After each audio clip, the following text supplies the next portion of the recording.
Hello, my name is Brehon and I'd like to welcome you back to the channel where we love to focus on our own financial prosperity.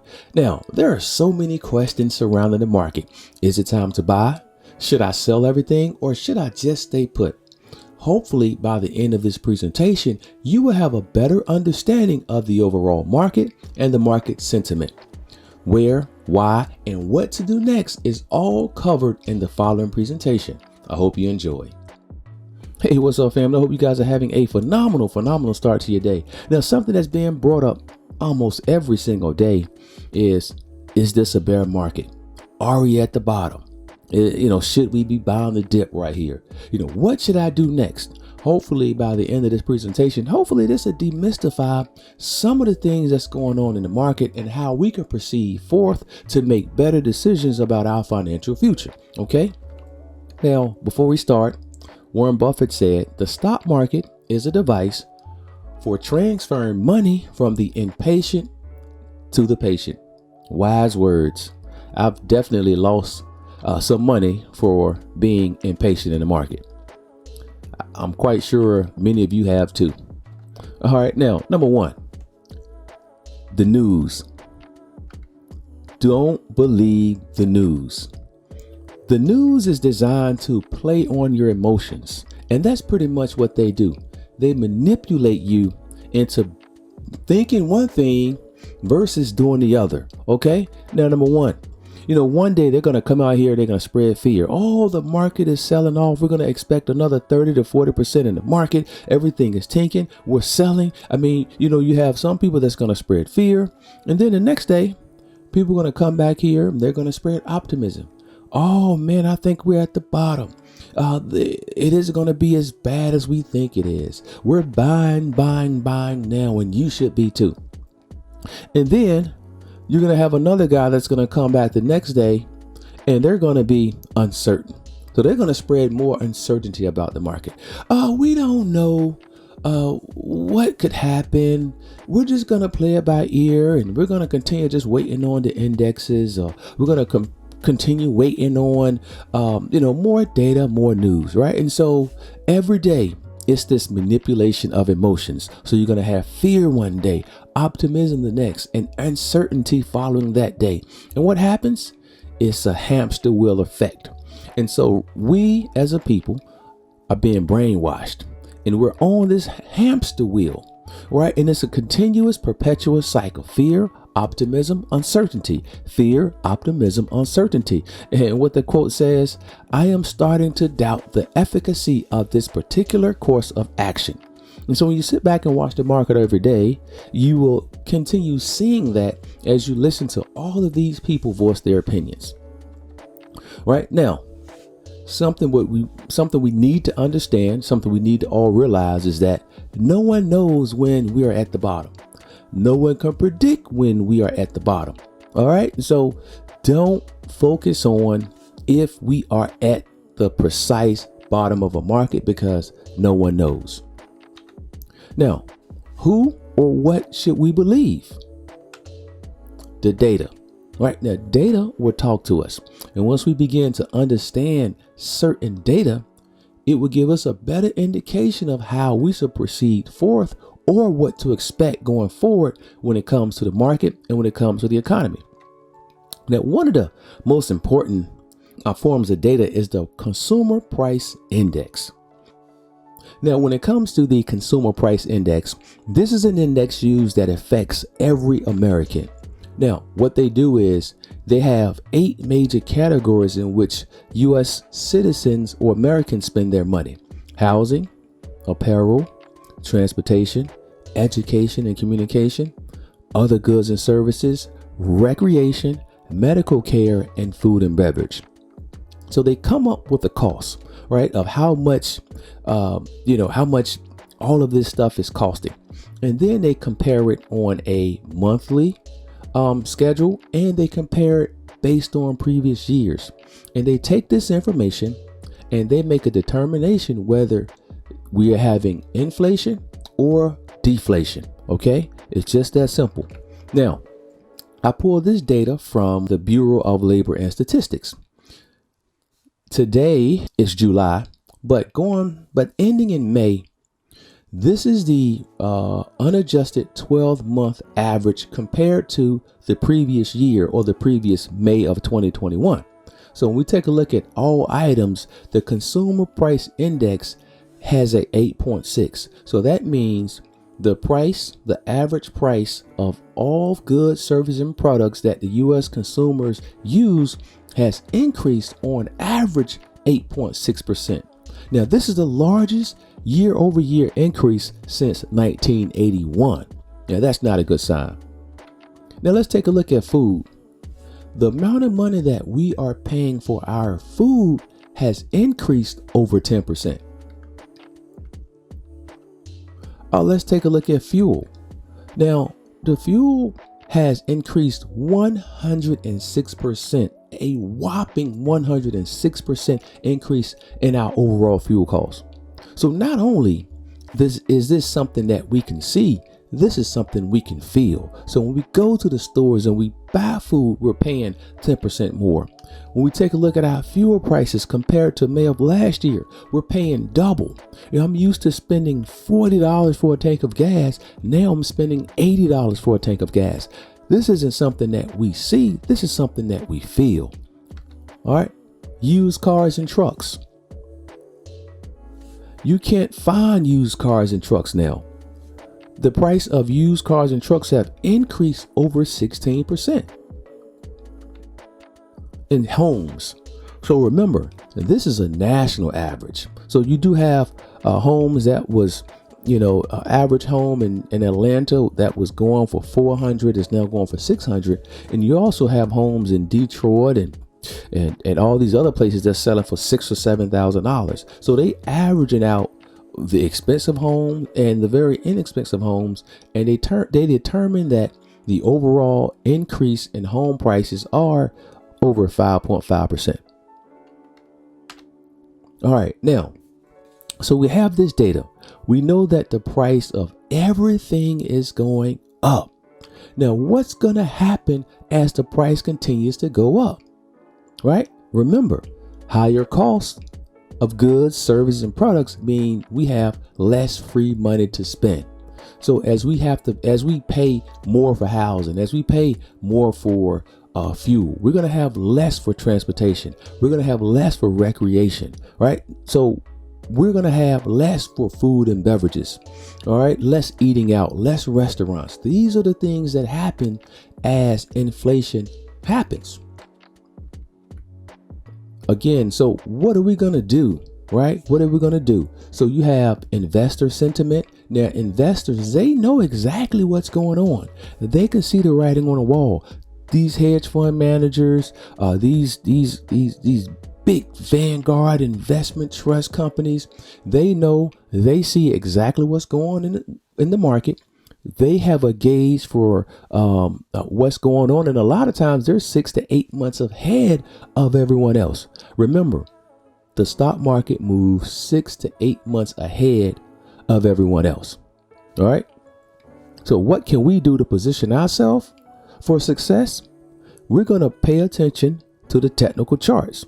We are going to pay attention not only to the consumer price index, we're going to also look at these technical charts, because the technical charts will help guide us and point us in the right direction. All right. Now, this chart you see in front of you is a monthly chart. So each red and green bar on the chart here represents 1 month of price action. So if it's a green bar, it was a up month. If it's a red bar, it was a down month. And the next thing I want you to focus on is this white line here, which is the 20 simple moving average. And this is just an average of the 20 previous trading sessions. Now, if you've been following my channel, you know I strongly believe that the 20 simple moving average is the king of all indicators. It helps give us a gauge for the sentiment of the price action, right? Because again, we all know that the price never moved too far away from that 20. We're going to bounce back to that 20, and we're going to move up or we're going to move below. And it helps give us an indication of the further, the potential movement of the stock in the future. Okay. I love that 20 SMA. Now, this is a chart dating back from 1995 to 2000. During 1999 to 2000, we had a tremendous run up, and I must use this type of data because history tends to present itself over and over again. So 1995 to 2000, we had a tremendous run up. 5 years, just beautiful run up.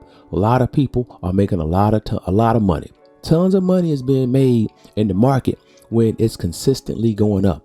And so when we take a look at that white line, which is the 20 SMA, we are above that line, pretty, just trending up. We come back to it. We're just trending up nicely, right? And then in 2000, something happened.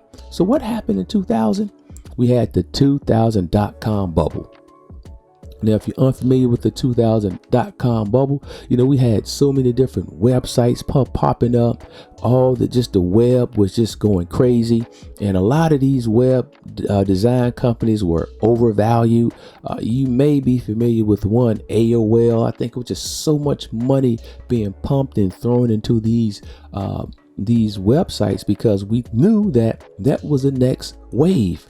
But as we see, all of this stuff, all of the companies never succeed. Now, if you take a look at crypto, we have 8,000 types of crypto out there today, and 75 or 80% of them are going to fail. And so that's what happened here. And so people were throwing money all into the crypto, and the same way back in 2000 with the web. Everybody's throwing money into these websites. So we had a lot of overvaluation. These companies were ballooned, stating that they was worth this amount of money, wasn't generating any type of revenue, anything close to the valuation. And as a result of that, a lot of companies crashed. Then we had a lot of corporate corruption. It was just running rampant. And also, which is going on today in 2022, you have a lot of guys out there on the internet that's trading. You had a lot of new people that's trading, unfamiliar with the process, unfamiliar with the stock market and how to read charts. And a ton of people lost a ton of money. They lost a ton of money. And so what happened? The stock market came crashing down. And so in 2000, we crossed over that 20 SMA coming down.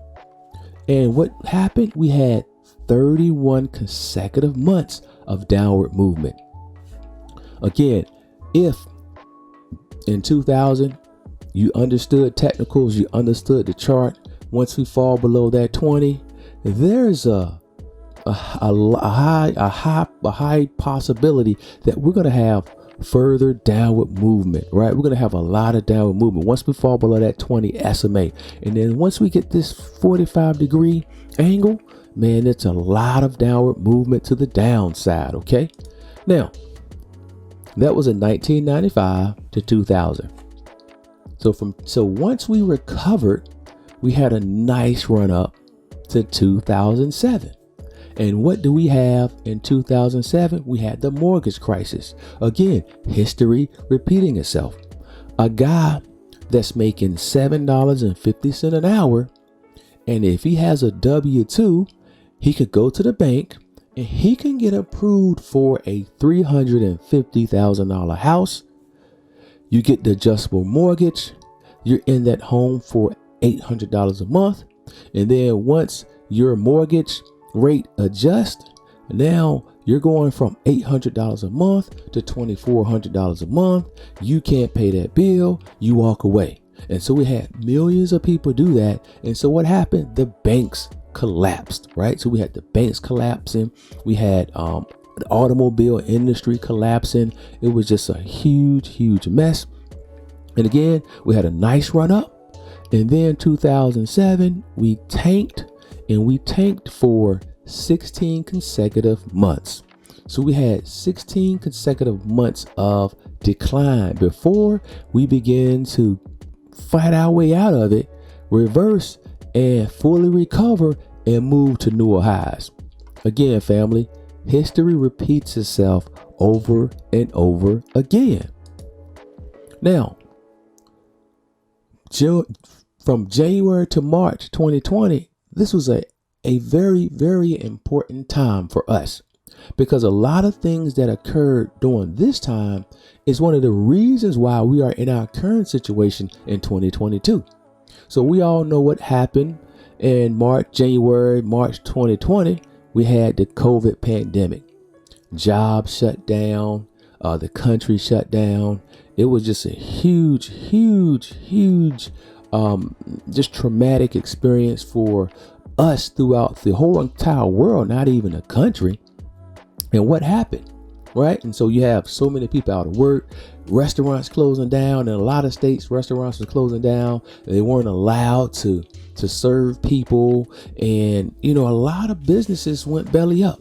A lot of businesses failed. And so the government came out with this bailout, and the government pumped in trillions and trillions and trillions of dollars into the people's hands. So they put a lot of money into the people's hands, and a lot of businesses also benefited from this bailout, and we had a tremendous run up. So we had a tremendous run up the last couple of years when we should have had downward movement. We should have tanked right here, and we should have fought our way out of it and then recover and move to the upside.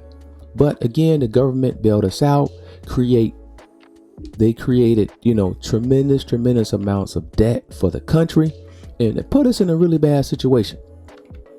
And after that bailout, we had 21 consecutive months of increase, right? 21 consecutive months of increase. But all good things must come to an end, right? All right. And so again, we've had all this money into the economy. Now we have too much money into the economy, and the government must take that money out of circulation. It's time for them to pull those trillions and trillions of dollars out of circulation, right? And so, because this is the only way we're gonna slow down inflation. As long as we have, trillions and trillions of dollars extra into the economy, they're going to continue raising the price of everything, right? But they're going to end up having to raise taxes and figure out ways how they can take these trillions of dollars out of the economy to hopefully bring deflation back down. But it's going to be a long process. All right. And so once the government has come out about, trying to take this liquidity back out of the market, rising cost of goods, what has happened, right? So this year we've had 6 consecutive months of decrease. All right. 6 consecutive months the market has been declining. Now, remember I talked about that 20 SMA. That 20 SMA is the king of all indicators. We've only had 2 months. Okay. We've only been below that 20 SMA for 2 months. And I think we're going to have a longer time trending down below that 20 than most people realize. All right. So I've talked about this. History repeats itself over and over again. We had the 2000 dot-com bubble, 31 months before crossing that 20 SMA. In 2007, we had the housing crash, 22 months before crossing that 20 SMA and trending back to the upside. So we can surmise that we are going to have further downward movement, further downward pressure. So what now? We know the price consumer index. We know that the stock market, the technicals is telling us that things are going to be trending down. So what can you do? What are your options? Well, one option is, I'm going to basically talk about the hedge funds, right? So the hedge funds, the big people that's really moving the market. So you have a lot of options, and you can copy or emulate what they do, or you could devise and develop your own strategy. So some people are sitting on cash because based on the market, based on the technical analysis, we know that we are going to go a lot lower. So some people are sitting on cash and they're going to wait until we go a lot lower. And then they're going to wait for that curve, that 20 SMA, that technical analysis for stocks to move back above that 20. And then they're going to go back in and ride that thing out. All right. There are some people that are doing that. Some people are dollar cost averaging. And so that's what I'm continuing to do. Every paycheck, 15% of my money is going into the stock market. I'm continuously buying. I'm buying stocks at lower prices, and I'm going to continue to ride the wave back up. All right. And so I will continue dollar cost averaging. That's what I will do. And so also inverse stocks. Now, an inverse stock is a stock that does the opposite of the market. And the stock that I used in this presentation is the SPY. So the SPY is an ETF that is comprised of the top 500 publicly traded companies. Now, the inverse stock of the SPY is SH, which is the short, which is pretty much it shorts the S&P, the SPY. So the SPY is down 23%. SH stock is up 23%. And so it does the opposite. So that's another opportunity for us. We know there's going to be further downward movement in the market. The SH inverse stock is going to continue going up in the market. And we can truly surmise that it's going to be a lot of downward movement. And so with SH, the inverse stock is going to be a lot of upward movement. And there are many other type of inverse stocks out there. You have the SQQQs, which does the opposite of QQQ stock. All right. So there are many different inverse stocks out there. And last but not least, well, another option is trading stock options. Okay. Now, stock options are a great way to have explosive growth when it comes to your portfolio. You know, you can have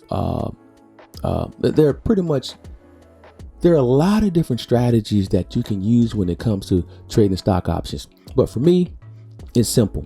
I'm using call options, which pretty much state I have a firm belief that the overall value of the stock will increase. Or I'm using put options. I believe that the overall value of the stock will decrease. All right. And so there are straddles. There are so many different other ways in which you can be successful when it comes to trading stock options. But I only focus in, hone in, and try to master these two: call options and put options based on the sentiment or the technical analysis. All right. So that's pretty much, 4 options that we all have at our disposal. Now, in summary, after learning all this about the CPI and having a technical analysis and having history, right? We've seen history, and history tends to repeat itself over and over again. Rising costs equates to less consumer spending. The stock market has been trending down for 6 consecutive months. Inflation. We all know that inflation will increase. So these are the 3 things that we know are going to happen. We know these 3 things will continue to happen. All right. Now, we saw the technical analysis. We all know there will be more downward movement, more downward pressure in the market. Now, the market isn't going to nosedive. You're not jumping out of the plane and going straight down. No, it's going to have some highs. It's going to go up. It's going to come down. It's going to go up, and it's going to have lower lows. It's going to come back. It's going to have even lower lows. And so even though the market is going to trend down in the long term, there are going to be opportunities where we can jump in, ride the price of some stocks up, sell, and hopefully repeat that process over and over and over again. Okay.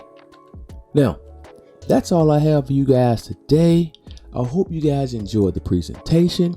Again, family, downward pressure downward movement. Let's get ready. Let's be prepared, and let's position ourselves for financial success. Now, family, I hope you enjoyed this presentation. If you did, hey man, please give me a like, subscribe, hit that notification button, and keep coming back for more wealth building information. Peace.